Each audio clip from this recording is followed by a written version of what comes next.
when it starts. There you go. Good afternoon, Mrs. McCann. This is my submission for my multimedia project. I have chosen to do a podcast with my dearest friends, Callie and Hydra. Do you want to say hello? Hello. Hi.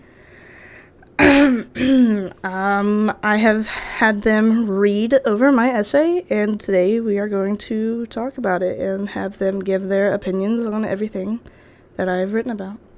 So, either who wants to start?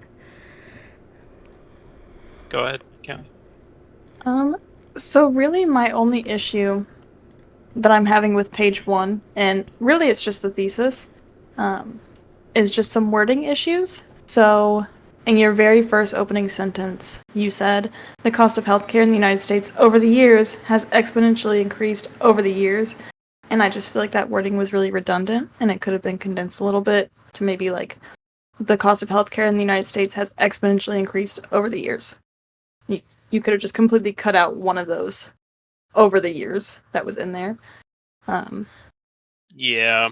I'm glad you actually noticed that, because on my first initial read through, I glanced over that a little bit, but now reading it through, yeah, it's a bit sloppy. I would say also just whenever you've already stated over the years in your second sentence, you don't need to say over the years again.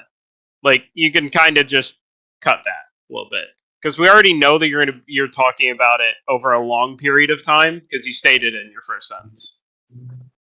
I also don't necessarily love the idea of using a quote in your thesis. To me, a thesis should be 100% your own ideas and your opinions about this and kind of introducing what you're going to talk about. And then that quote probably could have been better used in one of your actual body paragraphs.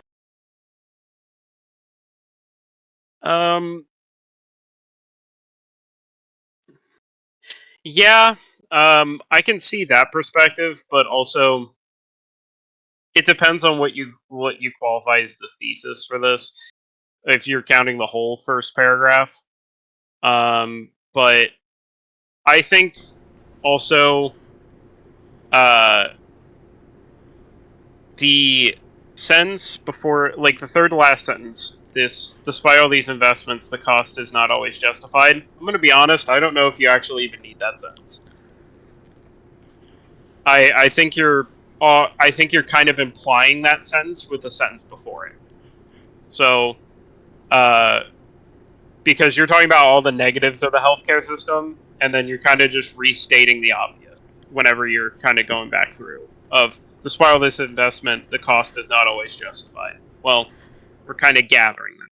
So I don't know if you need that sentence, but that feels like a bit more of a gripe, a little bit more nitpicky than anything. Well, I also feel like we're kind of covering that sentence in the very last one, the one where you finally address what your paper is actually going to be about. Because in the end of that sentence, you say, it's unjustifiable because it causes financial burden, decreases life expectancy, and inequality.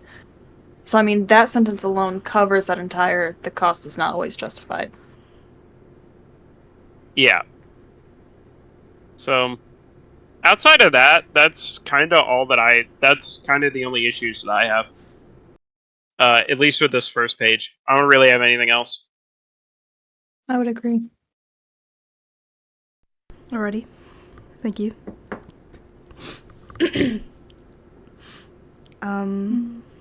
Starting with the second page then? So, I personally feel like this whole first body paragraph is a little bit much. I think it really could have benefited from being broken down into a paragraph about service cost and then a paragraph about prescription cost. I think, yes, those two ideas do correlate, but they could have done so much better separated into their own ideas. Because essentially they do affect people differently. I also would have liked to see more information about what prescription medications tend to cost the most, because without doing research, I'm pretty sure it is insulin. And that is a medication that many people in America absolutely need to survive. And then also what medication people commonly opt out of because it's too expensive. Is it a life-saving medication? Is it something to benefit quality of life? I think those are 2 points that really could have driven your whole point home. Also, again, I just don't think you need the last sentence in this paragraph. In general, I mean, I think you could just get rid of that last sentence and just tack on the that they don't have, that they do not have, at the end of that last sentence. So it would be like, that will cause them more health problems, which will cost them more money that they don't have. Instead of creating a completely separate sentence off of it, just shorten it down. I also do agree that a whole paragraph, like one page for an entire paragraph, a bit much. You definitely do need to separate it into two paragraphs. A body, like a body point, can be separated into multiple different paragraphs as long as they have some faint correlation, or if they like kind of transition to one another. And your points do have correlation, and they can transition to one another. You just kind of just decide to jumble it together. Yeah. Other than that, I think it was a really strong point, and I actually do really like it. Mm-hmm. I agree. Thank you. Honestly, with the next body paragraph, the only issue I really noticed was just a simple typo in that first sentence, where you said our life expectancy is shorted than other developed countries. It just needed to be shorter. But that was about it. I didn't have much of another issue with the whole paragraph. Now, I had a problem, and I think it's the fact that you've overquoted. There is too much quotes in this paragraph. And my main criticism is that, or constructive criticism, is that I would have wanted to see more more of your interpretation of the quotes. Like maybe putting a quote and then putting like a sentence or two like explaining why this quote backs up your main point, because it kind of just seems like you're chaining from quote to quote. You're kind of just going from quote to quote without really explaining why these quotes are important. Like, some of them can explain themselves, others kind of just don't. So, like, I also feel a bit weird having your start of your paragraph just talking about the US's life expectancy and ending the paragraph talking about how Norway's healthcare system is better. It just seems like you've kind of veered away from the point that you wanted to make.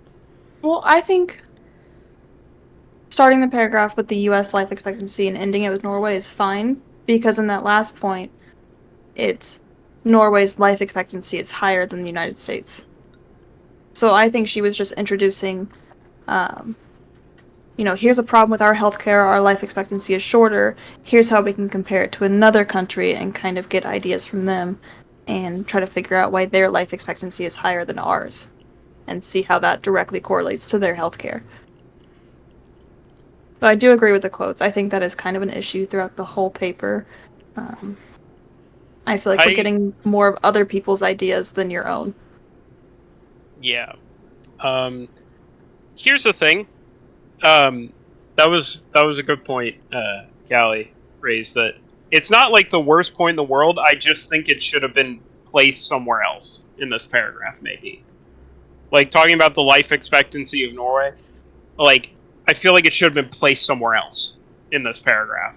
Like placed further up in the paragraph to where like it kind of flows a bit better, because it feels like you kind of talk about like the intricacies of Norway's healthcare system, and then you just kind of immediately branch out and go for the wide picture of just general life expectancy. I think going general, like starting general with the life expectancy, and then kind of veering in to look more closely at their system, and then being like, this is how their system works. we should be trying to mirror this, but we're not. Like, explaining how, like, explaining the system is good, but then veering off and, like, instantly going for the wider picture of life expectancy just feels weird. At least from my perspective. I think it should have just been placed somewhere higher in the paragraph. Alrighty. I mean, all in all, it's a good quote. I just feel like it's placed weirdly in the paragraph. That is understandable. I can see where where you're coming from with that. And when I was writing it, I had almost wished I had made it either a separate point or just a separate paragraph to add on to that life expectancy point. Honestly, I feel like you could have made a completely, like, take away, like, have, like, one paragraph talking about, like, general world, how, like, the world is outperforming, and then have a different paragraph where you're just talking about Norway as an example of the outperformance. Like, if you're talking one general comparison, one narrowed comparison, because you have enough on Norway here that you can make a separate paragraph out of, in my opinion. All right. Yeah. I agree. I definitely think that I could have probably placed it somewhere else, or did what you said. Had one broad, one narrow. I think that was a good idea.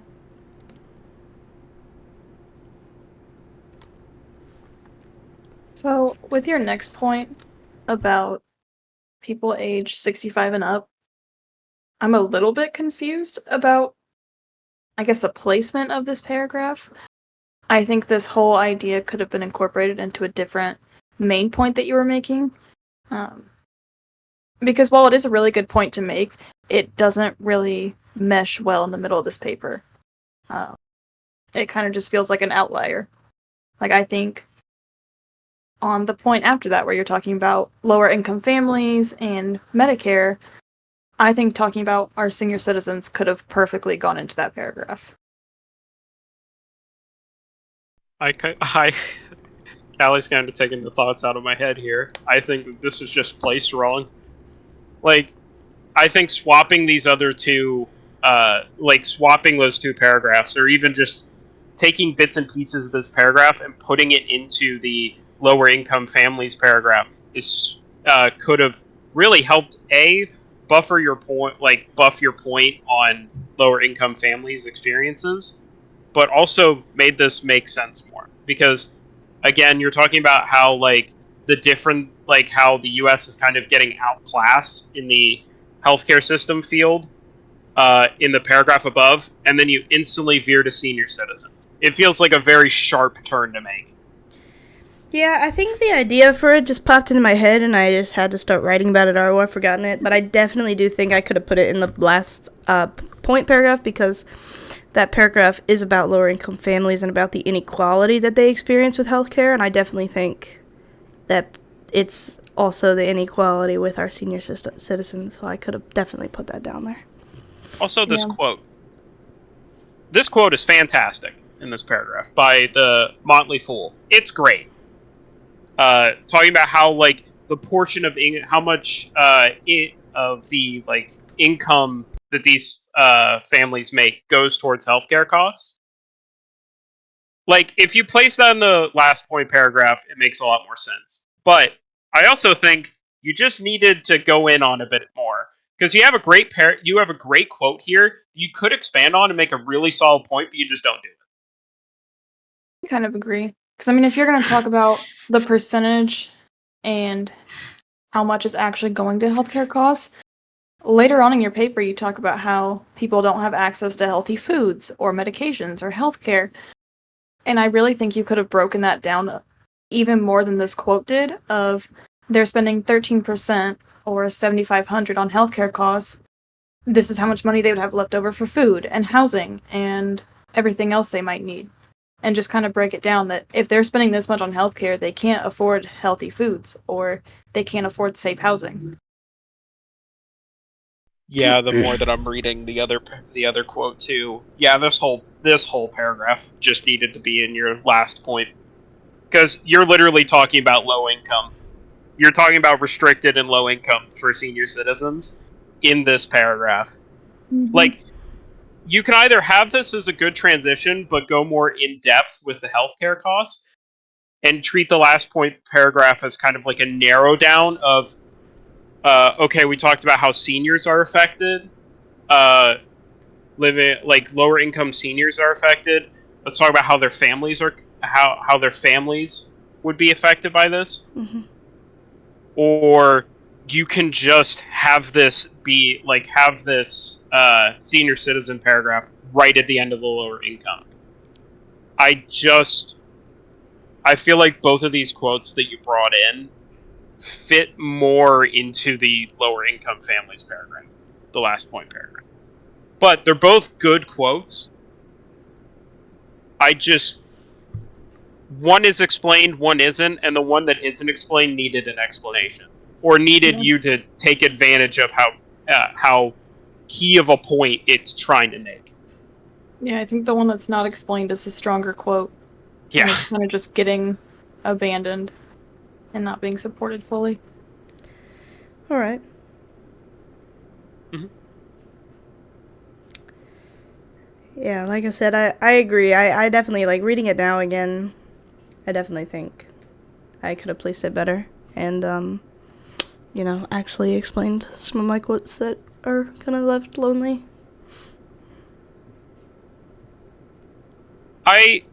Before we get into the fifth page, the general, I want to get into more of a general point of, like, I think a main issue of this paper is organization.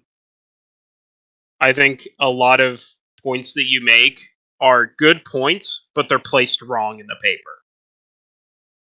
So they're either placed in a position where they could be better used elsewhere, or they're placed in a position where you're kind of shaking your head why you made that turn. Like, you're kind of scratching your head, like, why did you go here? Like, I think a bit more time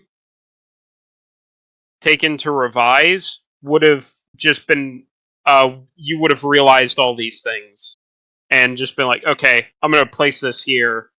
I'm going to change how this is. Like, I just think a little bit more, like, the second revise would have been key for this. Yeah. To me personally, if this is going to be a persuasive paper, following it as a paper, I understand each point and, it's easy to read. But if you think about taking this paper and turning it into a persuasive speech or presentation, if I was hearing you make these points out loud, I would be a bit confused. Because on a paper, it's easy to just skip from paragraph to paragraph, but when you're actually presenting the ideas, they need to flow together a little bit smoother. Mm-hmm. So yeah, I Yeah. would say it's just kind of blocky. Like, it's here's a point, here's a point, here's a point, and it's not here's a point that's going to lead into my next point, and here's how this is going to lead into my next point. There's no transition, in my opinion. Like, there's minimal transition from point to point. You kind of just, uh, here's a quote, here's another quote, here's another point with a quote, here's another point with a quote. You're kind of just bouncing all over the place. And while with some of those, it kind of, like, with some of these, like, wider range topics, bouncing around from place to place can actually help you, like, uh, can have actually help you have more perspectives in your paper, have more things you're talking about. But the downside of bouncing from place to place is some of your points are just not covered. Like, some of those points that you're trying to make are just not sufficiently backed up. So you're just kind of saying something without really going into it. Um,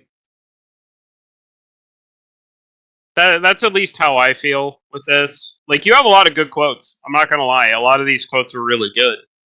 just really would have loved to see them more accurately, more gone into. Yeah.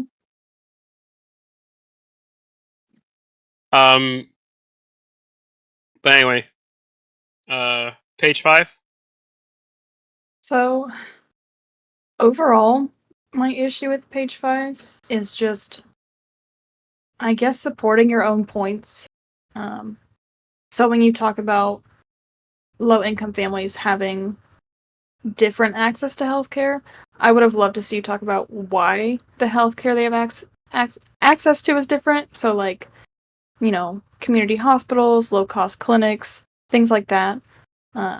Maybe just explaining that those are the resources they have, and here's why they're not as good as what somebody else may have access to. Because obviously, a low-cost clinic, you're not going to get the same level of care as if you go to, an actual doctor's office. But maybe just having some research to back up why, or even just to explain it in general. Mm-hmm. There's a quote here that talks about how many low-income adults remain uninsured because they don't have eligibility. They don't meet the criteria.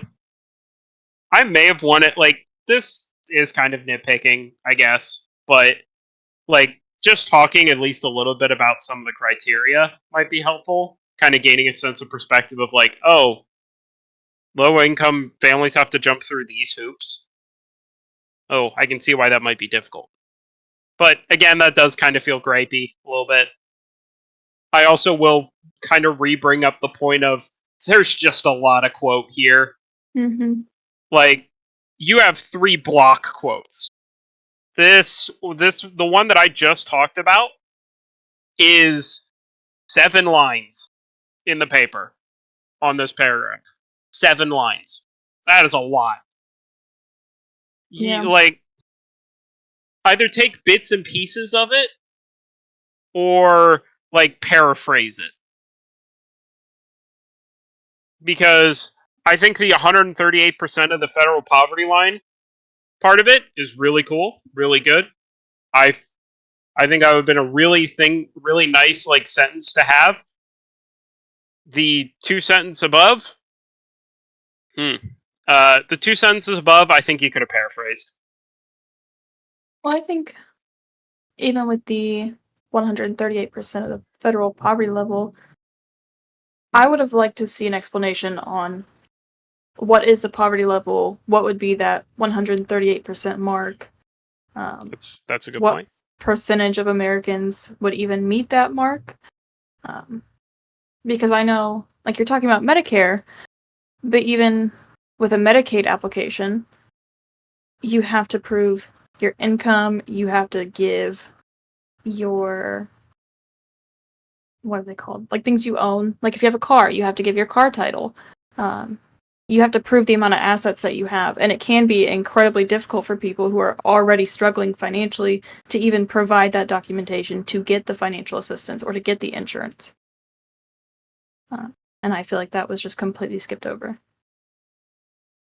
You just need a context is the issue. Because you have a huge with that in mind, with Callie's point in mind, you have this quote, but without the context, it kind of just sounds like a lot of fancy talk, fancy jargon that a lot of people may not understand. It just needs some sort of explanation.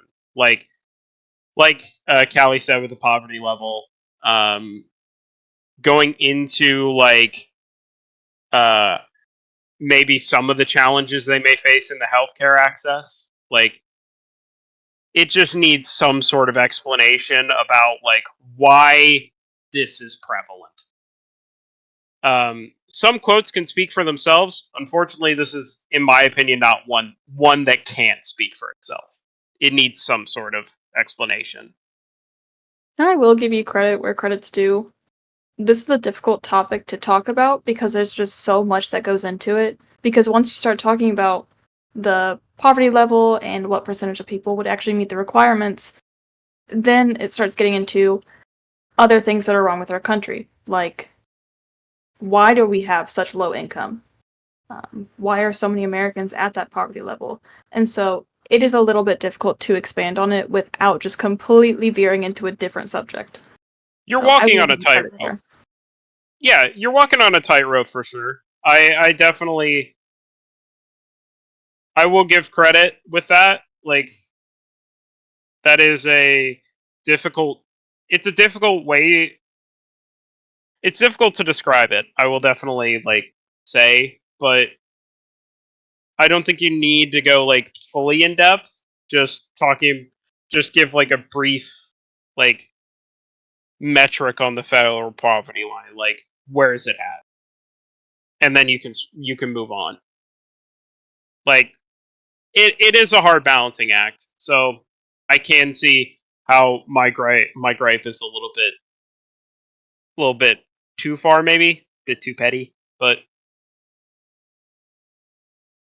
My um, yeah. only other issue, and this might just be nitpicking, um, on page 6 in that same paragraph, you use the wording crazy expensive medical bills, and I would have just liked to see that reworded, because I don't think saying crazy expensive is too professional. Um, and then also in the last sentence, you said there are a lot of people in the United States who are uninsured, and I feel like using the word a lot is subjective because what's a lot to me might not be a lot to you, and it might not be a lot to whoever's reading this. Um, so I would back that up with an actual statistic because it is just so subjective.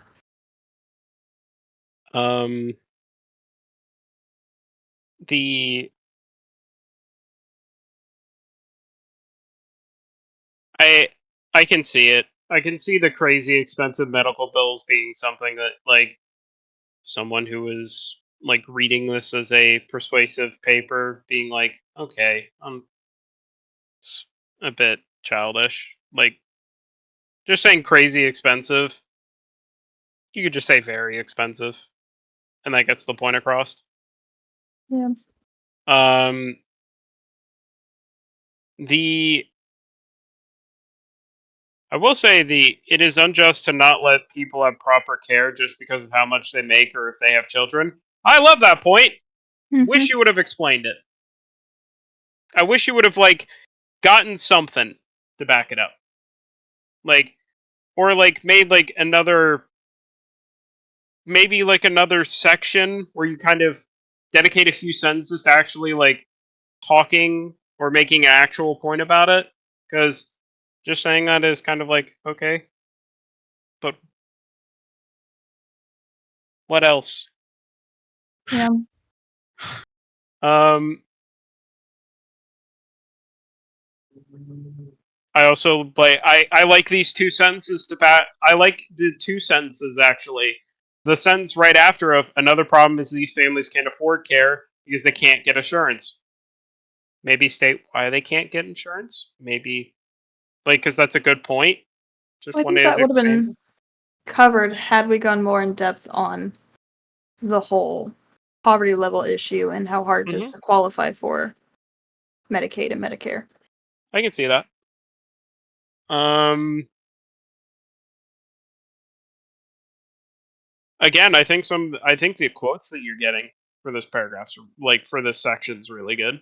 I think especially this last quote, pretty good. Mm-hmm. Um, I just want. I think it's a general issue when you bring in quotes in. I just want a bit of commentary on it, like why you're using it specifically, why it's so important to your point, Yeah. or like just backing it up is kind of the issue.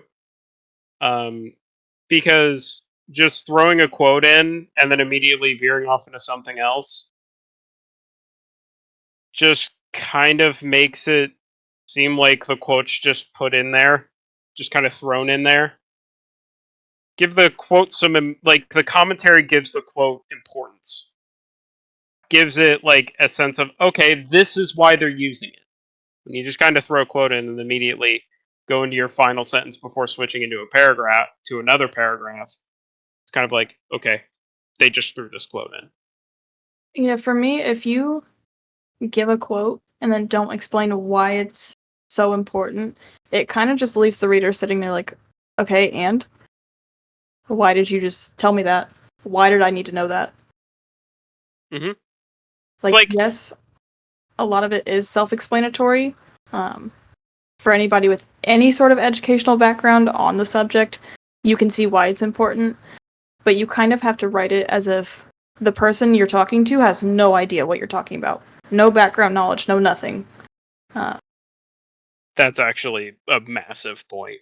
That's something that's a massive point. It's the second that you're told to write like a paper in college or like a paper in general, your first thing that you're told, or one of the first things you're told, is you need to write it like this person has no idea what you're talking about. Like they're Yeah. hearing about this issue for the first time. I remember And yeah, sorry, go ahead. I got told one time, write it like you're talking to a 10-year-old. Because they're old enough to understand big words that you might use, but they don't know what you're talking about. They have no idea what's going on with the issue. And so you need to give enough background and facts and opinions for them to understand what you are trying to talk about.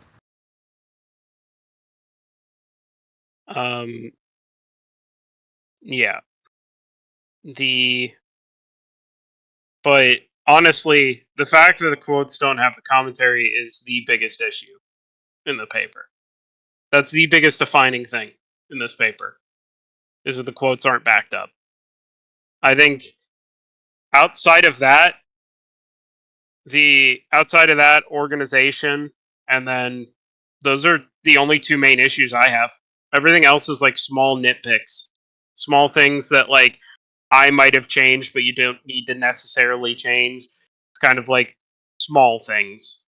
It's just some quotes are either in the wrong place or not really followed up on. So it's like Callie said, okay, and it's like Mhm. if you were if you were having a conversation about this topic and you just started throwing these stats out. Like you just started throwing stats at people.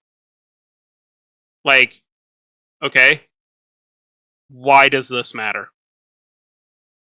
Like, um, but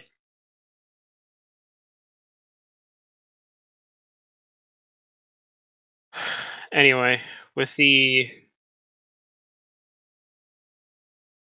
is that uh is that it for your gripes on page 6, Callie?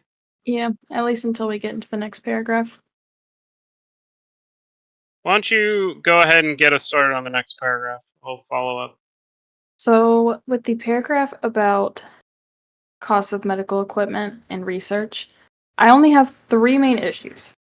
Um, so, one of them is I feel like this paragraph could have been beefed up a lot more. Um, if you want to talk about the cost of medical equipment, I think it would have been easy to talk about, for example, an MRI machine costs a hospital $500,000 to get put in their hospital. How can they make that money back? Like, break it down into right now they're charging $2,000 for an MRI and they're doing 12 a day. They're going to make that money back in no time, and there's no reason for them to be charging as much as they are. Um, and I understand it's a little bit difficult to do for, each piece of medical equipment. But if you just pick one that is a main essential piece of medical equipment, that trend will typically follow with other pieces of equipment. If they're charging 200 times more than they need to, chances are they're charging that much more for other procedures that you may have done. Another issue is just maybe me being a little bit picky, but towards the end, when you said also research, some of the money that goes towards, and then you finish your sentence, I just think it could have been reworded into like another big cost for the medical world is research. I think it caught me off guard a little bit, and I had to stop and try to break down what I was reading with the also research, and then you go on. But I think, again, that's just a little bit picky.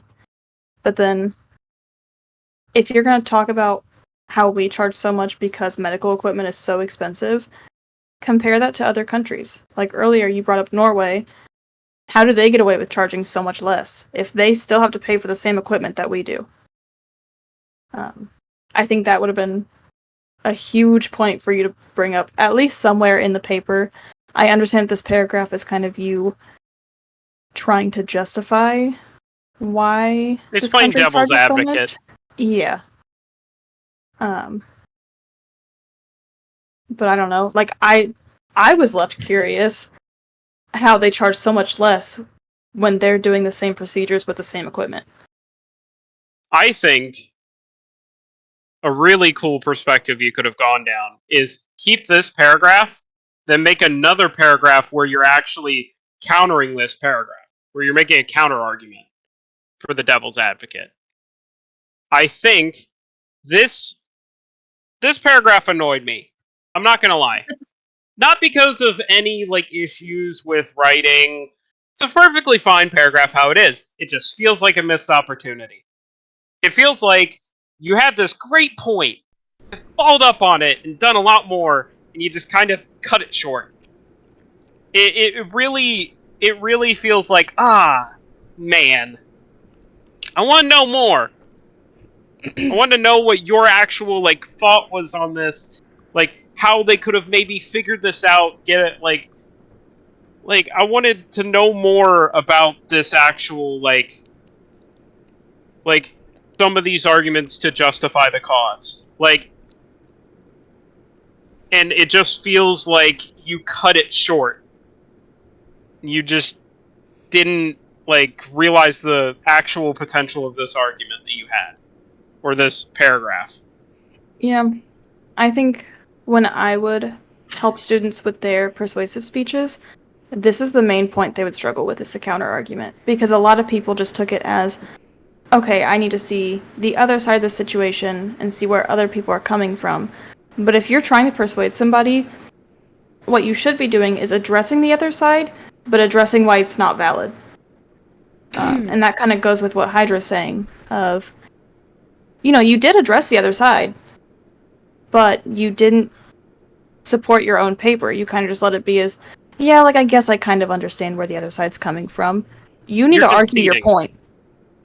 Yeah, you're conceding a point here, is the issue. You're conceding that it costs a lot of money, so you're almost admitting the justified cost. Yeah, it feels like you're waving the white flag here. So, Yeah. funny story, guys. The next paragraph is supposed to be my rebuttal to the counter argument. And those two should have been put together. Because to me, when you break it into separate paragraphs, that's telling me these are two separate ideas. If you're going to do a rebuttal to this counter argument, put it together. You can even, like, intertwine the two, I guess. And, if you're going to talk about the medical equipment, whatever point you made in the next paragraph about medical equipment, move it up into that part of the paragraph. When you go into research, move that part up into there.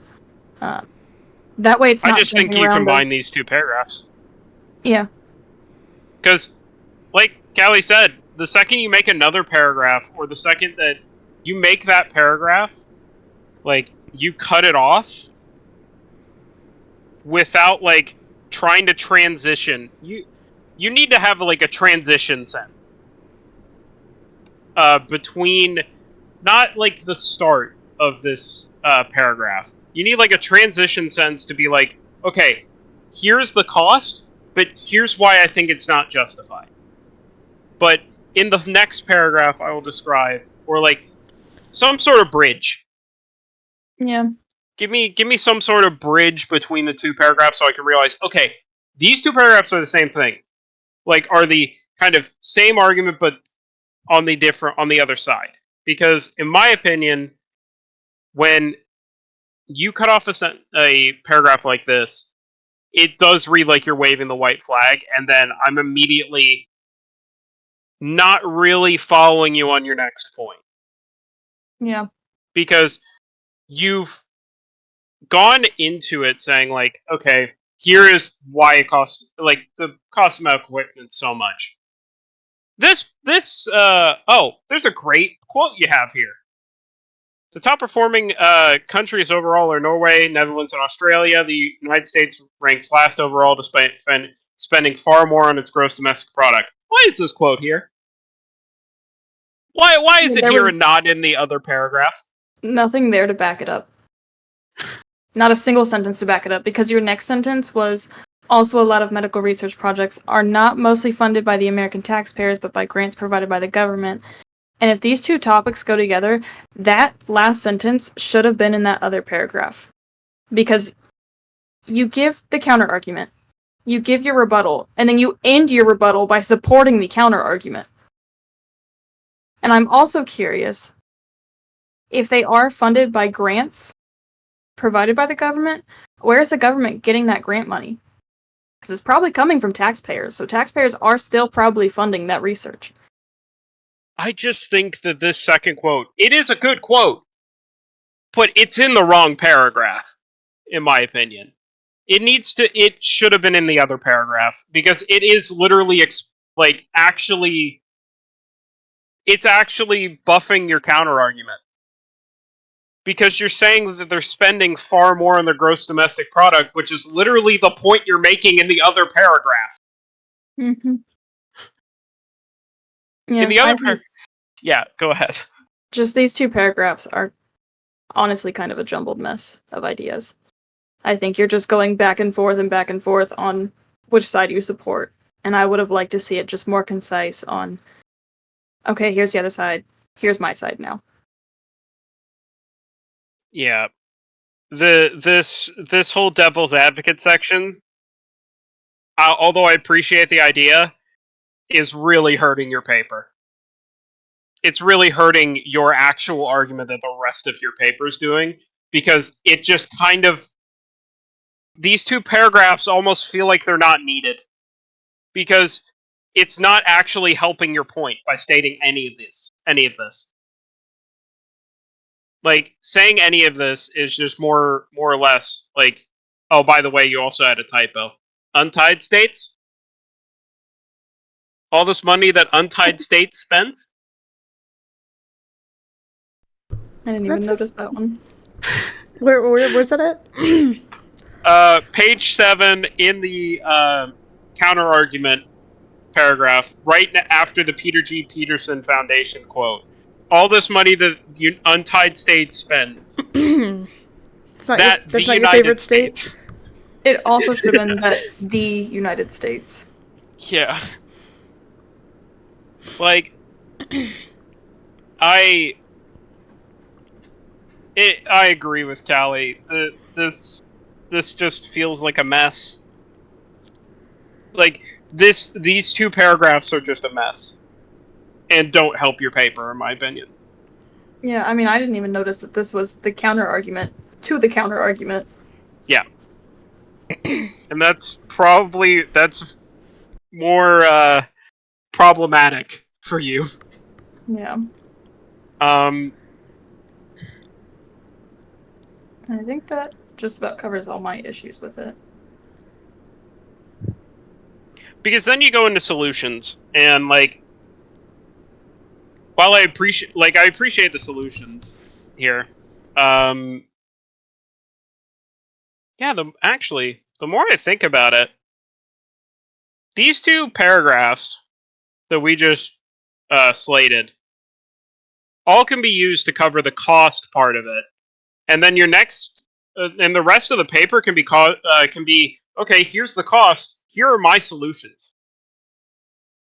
Yeah, because the last part of your paper should be your call to action, and that's, here's how we can all work together to fix it, or here's what needs to be done to fix it.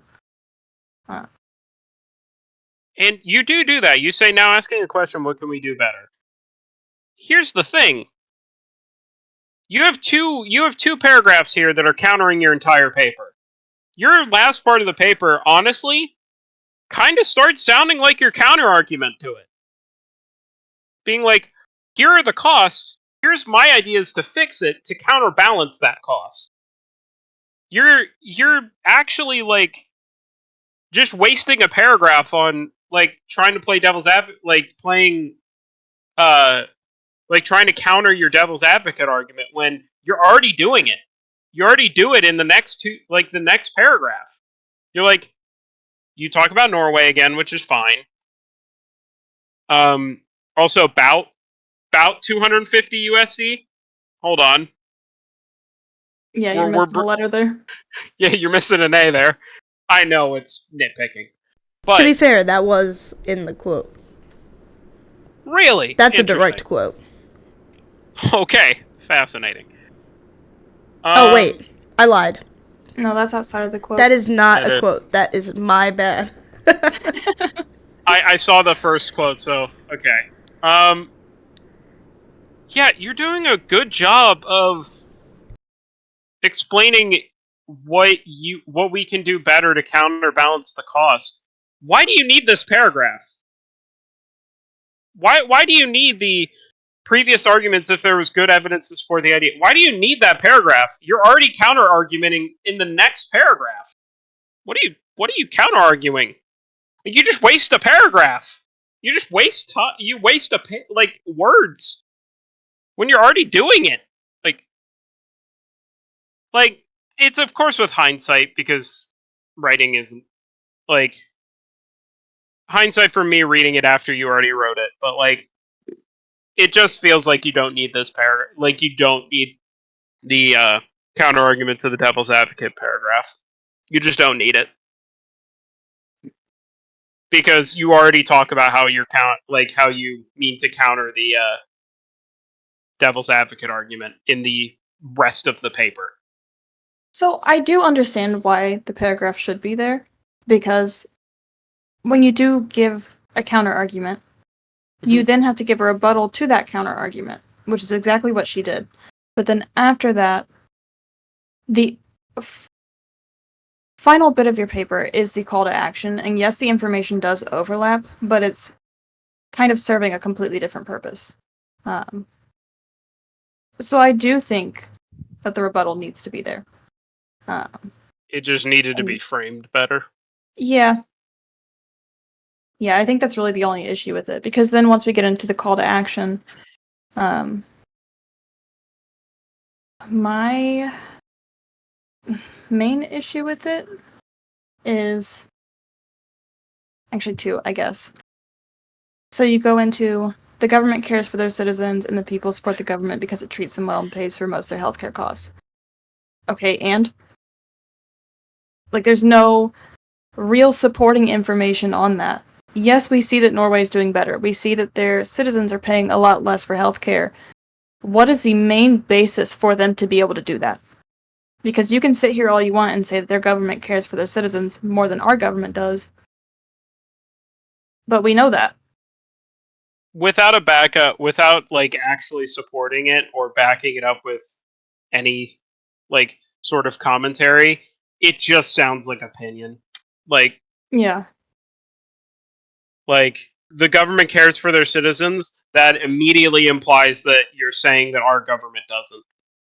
Yeah, there's no actual evidence. Yeah, you need to back it up with an actual fact, or what you could have done is just call back to one of your previous quotes.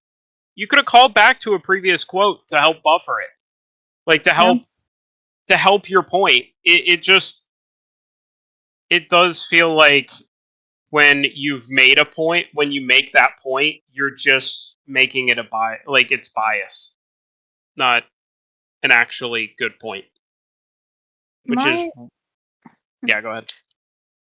Well, my other main issue is your second paragraph about the call to action. It feels like a curveball, because you go from healthcare and prescriptions and equipment and research to we don't eat healthy and we don't have access to eat healthy. It just feels like it came completely out of nowhere, and I do understand that a poor diet does lead to issues that you address, like type 2 diabetes, high blood pressure, heart disease, stroke, and so on. but there was nothing else in your paper to support this point, and it quite literally came out of nowhere. You did not. Yeah. It like, I read it for the first time, and I was first like, and my reaction was, what? Um,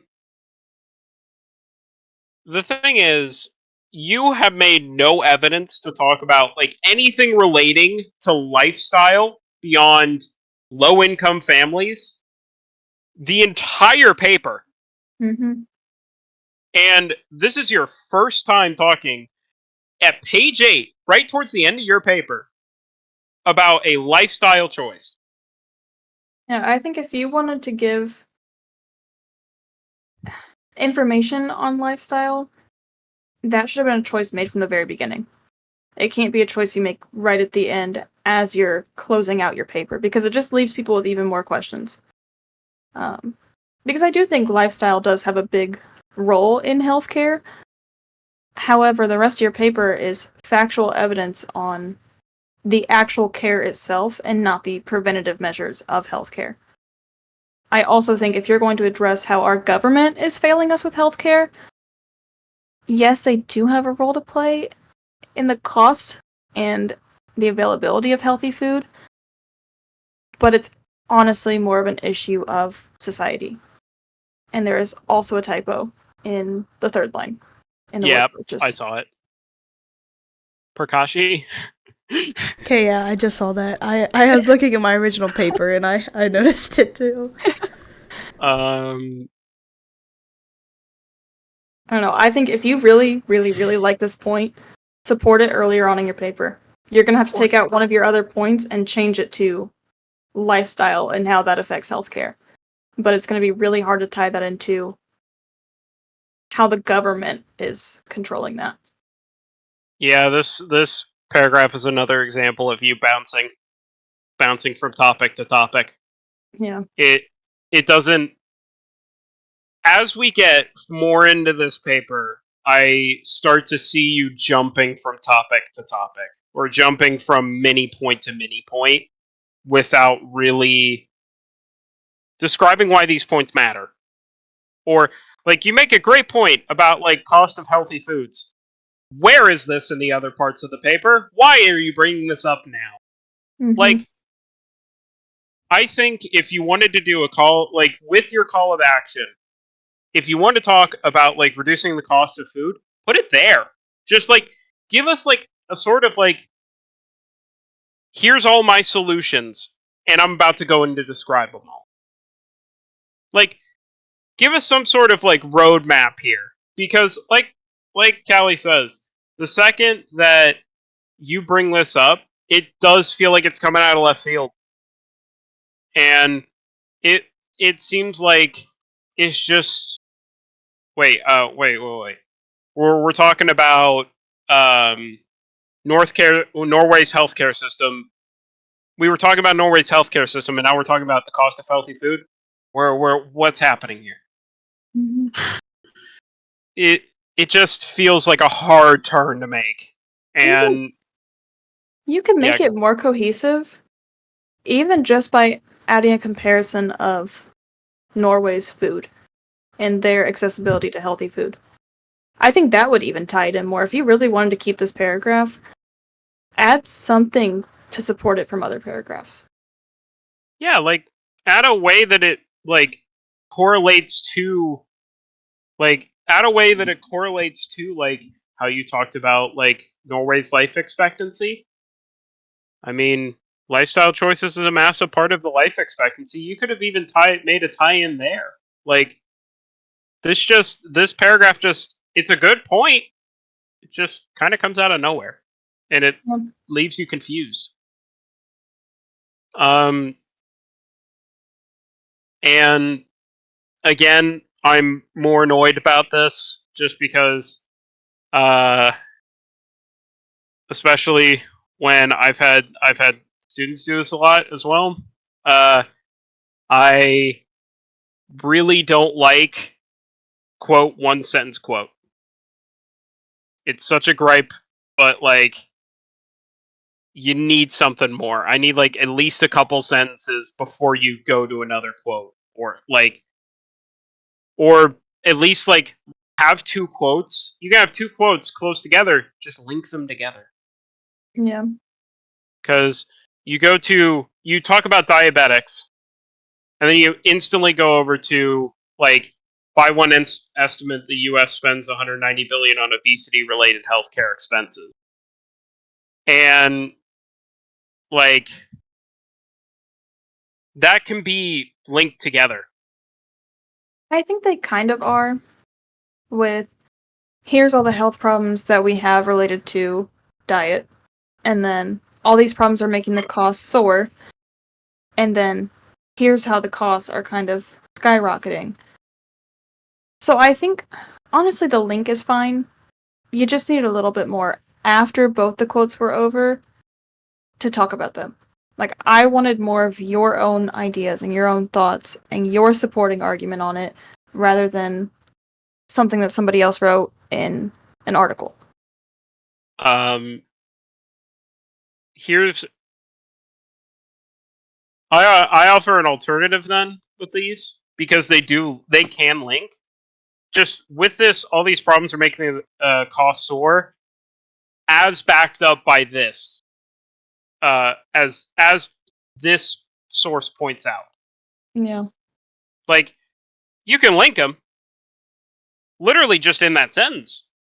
Just link them, because now, like, you just got this, like, you just got that one sentence, that small sentence, just kind of in the middle of them, and you could have used it to transition to the next quote. You also just kind of ended the paragraph with, when prices of healthy foods are increased, it makes people not want to buy them because it is just cheaper to eat unhealthily. It feels like a very abrupt ending. Like, Give me you some give sort us of metric. Give me something. you give us quotes, you give us statistics to back it up, and then just, yeah, people don't want to eat healthy because it's expensive. I feel like you could have gone much more in depth on that. It's a missed opportunity. Yeah. If you wanted to expand on the paper more, you could have made that into a much more substantial point. Even like bringing up a simple, like, this is the average price of a healthy version of a food compared to a non-version healthy of a food, like non-healthy version of a food. Like, Yeah. just bringing those like two comparisons together can buff your point. I Like, mean, you it even just could feels have like, yeah, go ahead. Sorry. you could have easily broken down the ingredients needed to make, let's say, a hamburger at home. You know, you gotta buy the ground beef, you gotta buy the buns, you gotta buy tomatoes, ketchup, mustard, all this. Whereas McDonald's, you can go get a hamburger for $1.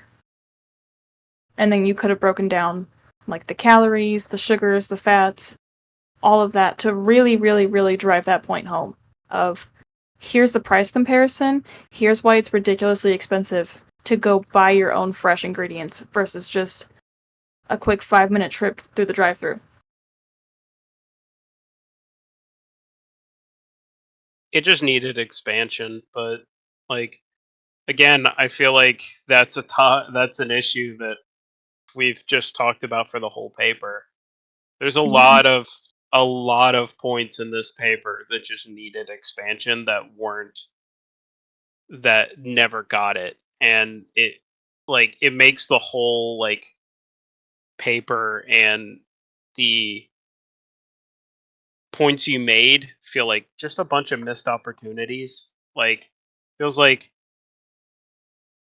it feels like I'm reading a paper that's like half making a point, half not making a point, half countering its point. Like, I need more going on. Like, I need more explanations is the issue, and I'm not getting it, so I'm just kind of like, okay, and this whole paper can just be summed up by the words okay and. Yeah. And you don't want that from a persuasive paper. In fact, that's the exact opposite of what you want from a persuasive paper. You want to come away from a persuasive paper being like, okay, I can understand where you're coming from. Or I'm fully on board with your ideas. You have convinced me.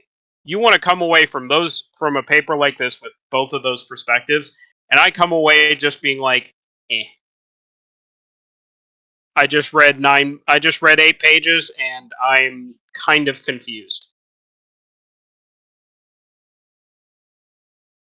That's at least how I feel.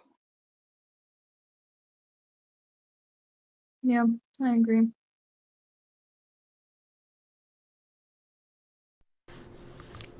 Well, is there anything else you guys would like to add? Mm, Um, maybe me being picky, but I think in your conclusion, you did state that um, as a society, the citizens and the government need to do more towards getting these costs down or providing a system where it is easily accessible to everyone, no matter where you sit in the economy or how old you are. That's a really strong emotional argument.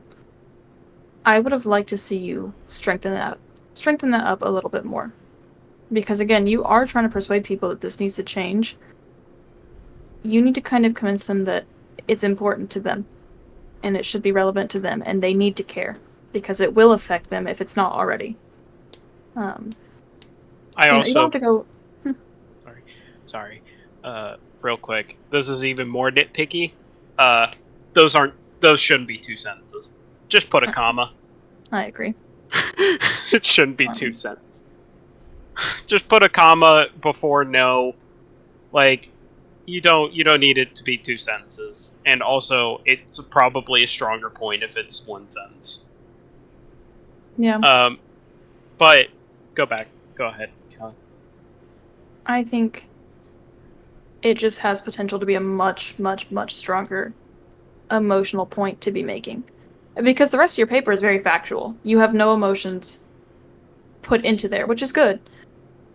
But this is your chance to put emotions into it and to make people realize that they need to be part of making this change and that it's going to affect them. Um, it is a little bit tricky in a paper versus a speech because in a speech you could easily be like, you know, you would want your grandma, your grandkids, so and so to have access to healthcare. But in a paper, you have to kind of stick to more, I guess, factual evidence. Um, yeah, I think there just could have been a minor improvement on that closing sentence. You could have Yeah, I think that you could have maybe figured out a way to like have the send chart be charged more. Like have it have more gravity. Like it it's a really good it's a good sentence to round up on. Um in fact, I think your conclusion's great. Just one I guess it's a little bit nitpicky cuz I think I think your conclusion's great and honestly, I don't know if I'd change a whole lot outside of that last sentence being 1 sentence instead of two.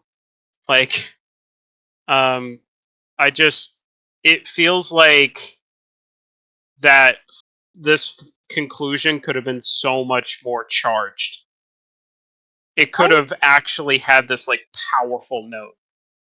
I even think if you would have just reworded this as a society, we need to do more towards getting the government to get these costs down, that would have done so much more because it would have made the reader realize, oh yeah, I am part of the society that needs to help fix this. Just simply using the word we would have done so much. I wasn't allowed to use personal pronouns. Then that is tricky to work around. That is That's why I put as a society, the citizens, and the government, because I couldn't use we. I wanted to put we.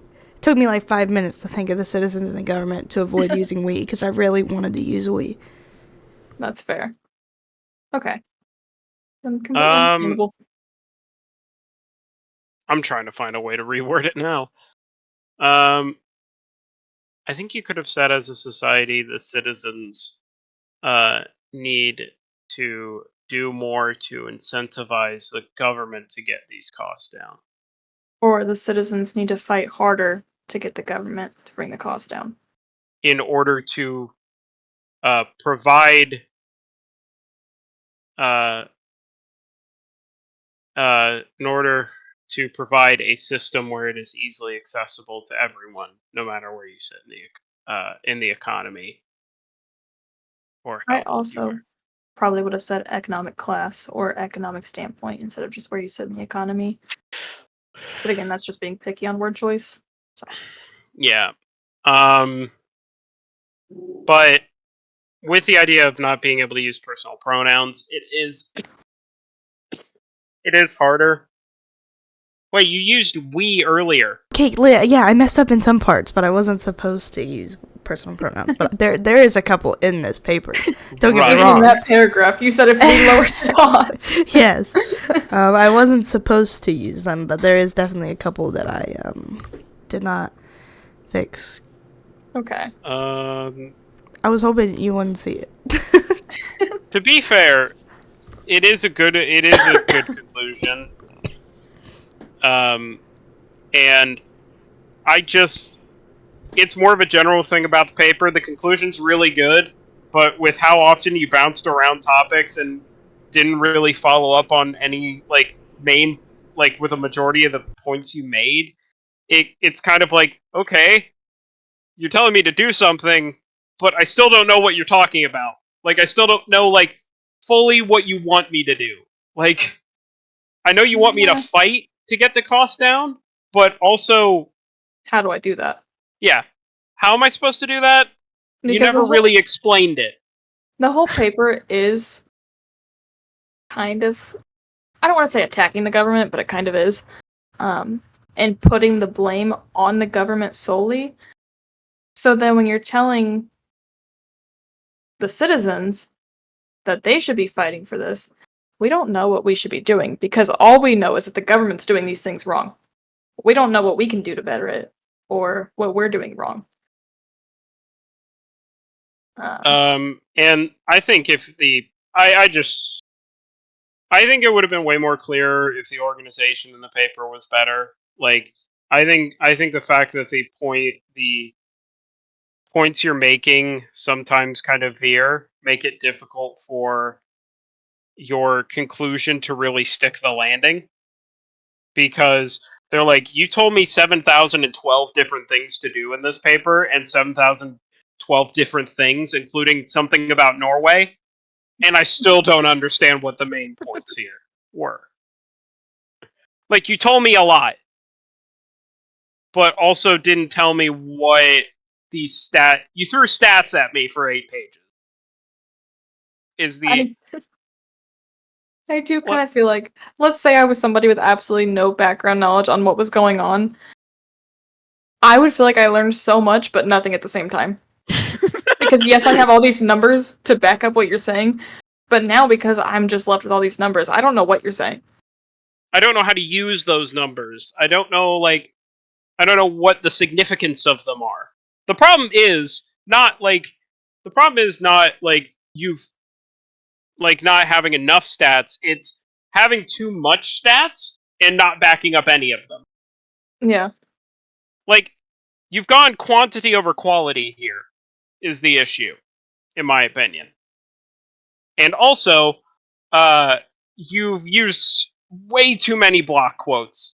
So, even if you wanted to make a concise point, it's getting drowned out by the fact that there's a quote, then a sentence, and then another quote, without a transition to that other quote. I even, for example, okay, that last body paragraph where you're talking about access to healthy food. That last quote, where it says, by one estimate, the U.S. spent $190 billion on obesity-related healthcare expenses in 2005, double previous estimates, that quote could have ended there. Because then you could have used the rest of the quote to support your idea. It did not need to be there, of the enormity of this economic burden and the huge toll that excess weight takes on health and well-being are beginning to rise globally, blah, blah, blah. It was unnecessary. Your main point from that quote was the amount of money spent and how it's only rising. You use too much of quotes. That's an issue. Yeah, you don't need to use the full sentence. You Not even can, the in full fact, sentence. cut it Like, early. in some of these quotes, you're taking a paragraph from the quote from the article. You're taking paragraphs, and some of them you just straight up don't need for your point. So it creates almost a information overload where you're you have a quote and then you don't when you don't follow up on it, it's like, okay, what what does this part of the quote have a relation to the rest of your point in this What paragraph? do I do with this now? Yeah, what do I do with this knowledge is the issue. Like, and to be honest, I thought you had a lot of good quotes here. Like, it's just it feels annoying. This paper annoys me is the issue. And it's not because it's a bad paper. It's because you have so many good quotes that you don't follow up on at all. Like the Motley Fool article on page 4, great quote. Really explains like how much like senior citizens are pouring into healthcare costs and how much that could really strain them. If you followed up on it, you could have actually like explained how much it strains them. Yeah, because But all you you are don't. after is our senior citizens are struggling because of this cost. Well, how bad are they struggling? Why are they struggling? What are they struggling with? You know, Like, I get that how they're is this struggling, but causing a there's strain? there's a lot of different ways somebody can struggle because of a financial burden. It just feels like nothing's followed up on, and it just leaves me being like conflicted about the paper. Because it's like part of me it feels so bad, but part of me wants to care, but you're just not really giving me a reason to. Yeah. Like, and and that's why it's really annoying because like this is a super serious issue that is affecting tons of people, and it just feels like you haven't really capitalized on how big of a problem you have here. You picked such a systemic and massive issue in the US with its healthcare system where you could have gone so many different ways. And to be honest, I do understand kind of a hard tightrope to walk with this topic at times. But you kind of fall short. You know, even with what I said earlier about write it like you're explaining it to a 10-year-old, you could even veer off of that and write it like you are trying to convince the government yourself why they are doing something wrong. 100%? Because let's say you went in front of a government official and you were trying to convince them, if you're just sputtering out quotes and statistics at them, they're just gonna blink and look at you like, okay, well, that's not my problem. Convince them it's their problem. It is their problem. Yeah, you don't I think, really add gravity to your quote. You don't add like a stake to some of these quotes. yeah. And that's something that could have been added if you just explained them. Like, Yeah. the second you actually add like some sort of gravitas to a quote, it makes your point so much more secure. Makes people be like, okay, this is why this matters. Okay, I'm on the same page as you. The Mm-hmm. feeling that I get from this is like I can't really get on the same page because you're just throwing stuff at me. You almost want to give the reader a pit in their stomach because they realize how big of an issue this is. You picked a topic that is a huge issue that affects almost every single American at least some point in their life. They should have a pit in their stomach when they read this.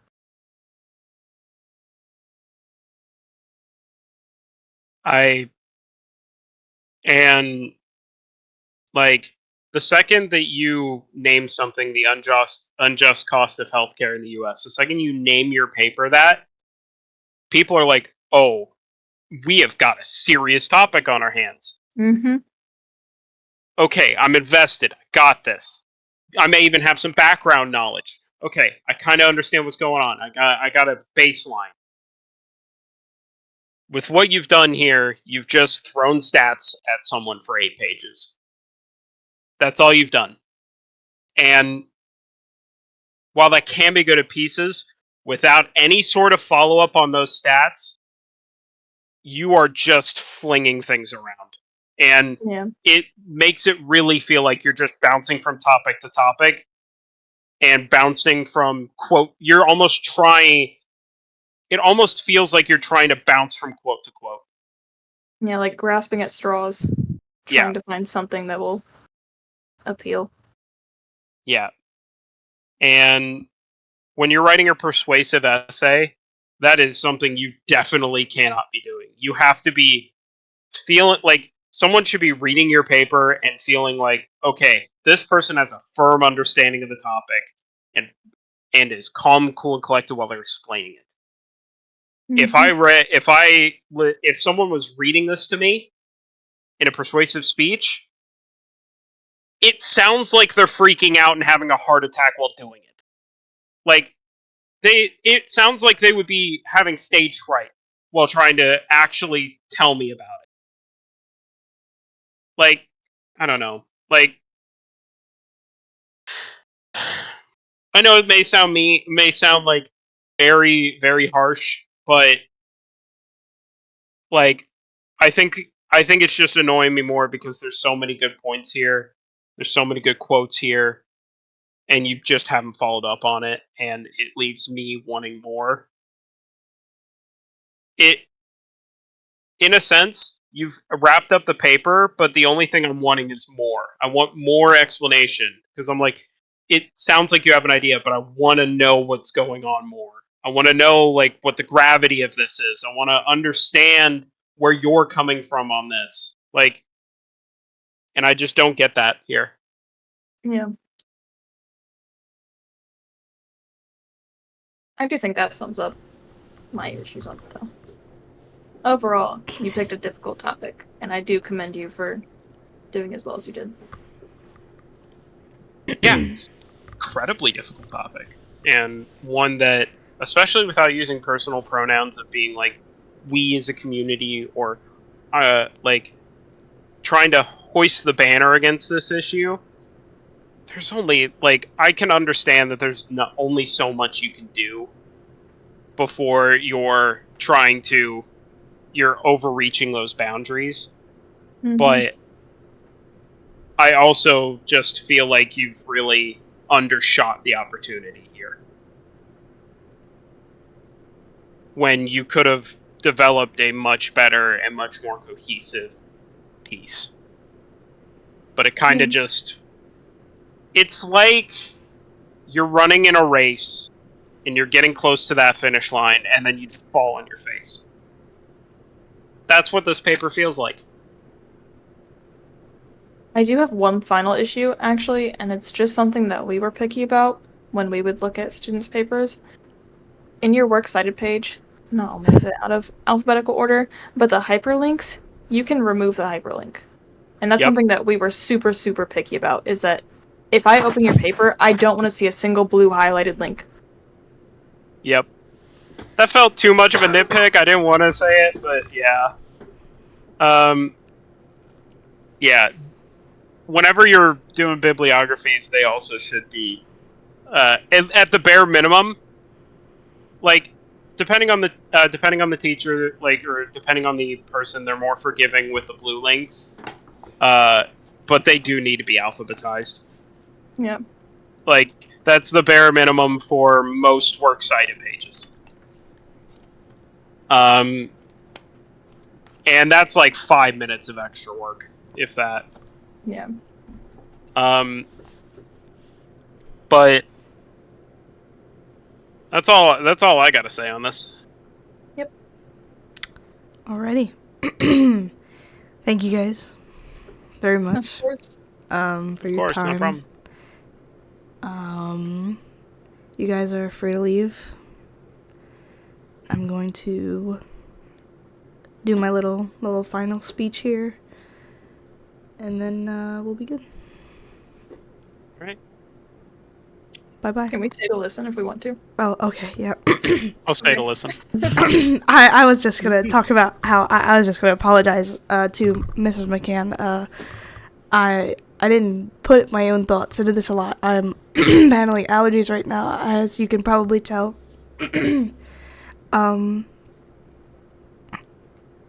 And that's kind of all I was gonna say. And I do appreciate you guys for being honest. Very, very honest. Thank you very much. Yeah, of course. Alrighty. Of course, anytime.